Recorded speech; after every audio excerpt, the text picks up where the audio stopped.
Surrey will begin the last day of the LV County Championship match with Kent in Beckenham as the slight favourites to record their second win from 5. That after spinners Zafar Ansari and Gareth Batty shared 7 wickets on day 3.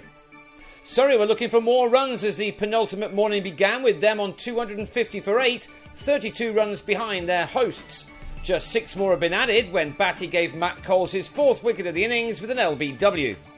Surrey were still able to get themselves ahead, however, with the last pair of Luke Fletcher still suffering with a back problem which prevented him from bowling, and Tom Curran adding 34 runs for the 10th wicket, with both men making it into the 20s.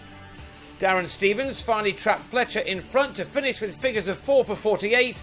Coles took 4 for 81 as Surrey were all out for 292 to lead on first innings by just 10 runs. Kent had moved 6 runs ahead themselves when Daniel Bell-Drummond was beaten for pace by Matt Dunn, to be another to be sent on his way by the umpire after being rapped on the pad. But in spite of that early loss, there was still nothing to choose between these two teams, with Rob Key again looking in good form after spending some time trying to rediscover his touch in the seconds. He added to his first innings 89 with 26 here, until he was undone by a ball from Dunn, which jumped at him before being deflected behind. Key left with his side on 56 for 2. It was left to Kent's top 2 batsmen this year, Sam Northeast and Joe Denley, to try to push their side forward.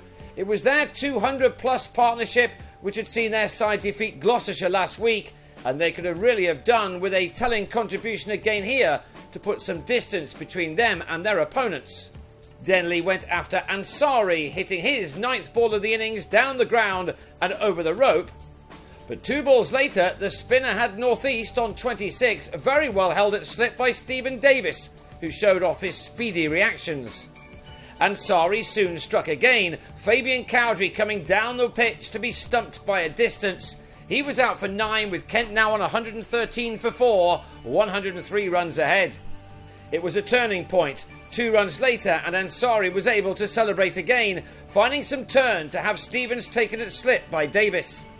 And when the young left-armer struck for a 4th time next ball, Sam Billings misjudging the length to chip to Dominic Sibley, Surrey were on top, probably for the first time in this game thus far, and Ansari had taken 3 wickets in 4 balls. Back came the home team, led by Denley, who was at the 50 mark for the 5th time since returning to Kent from Middlesex. His latest had required 108 balls, from which it hit 5 fours and 1 6, and it was his wicket which was now so badly wanted by the visitors. He was eventually able to get to 66 after adding 44 runs with Callum Haggett. Ansari, bowling with guile and flight, was denied a fifer when Haggett was dropped at short leg.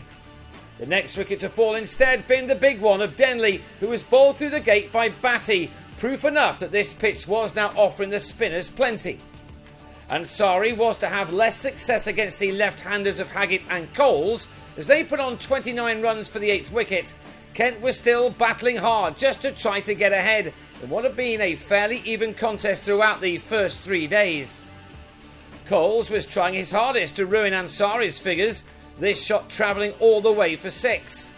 But importantly, the last 3 wickets fell for just 16 runs. On 24, Haggett clipped Batty to mid-wicket where Sibley held on. Coles, who'd got to 29, went upwards through the offside instead, but picked out Davis. And Dunn then came back on to have last man Ivan Thomas caught behind. Kent were all out for 204, Ansari with 4 for 58 and Batty 3 for 40, and that left Surrey to get 195 to win. First, they had 11 overs to survive on this day, and Rory Burns got the innings moving with some neat shots, as Surrey made an excellent start to their chase. But just before the close, Ansari was trapped in front by Stevens for 11, and that left Burns and night watchman Dunn to see out the remaining 14 deliveries. That they did, and so Surrey will go into the last day feeling very confident of victory, one which will have them comfortably in the top 2 of the second division, ahead of their game with leaders Lancashire next week. They will go into the last day on 44 for 1, needing a further 151 runs to win.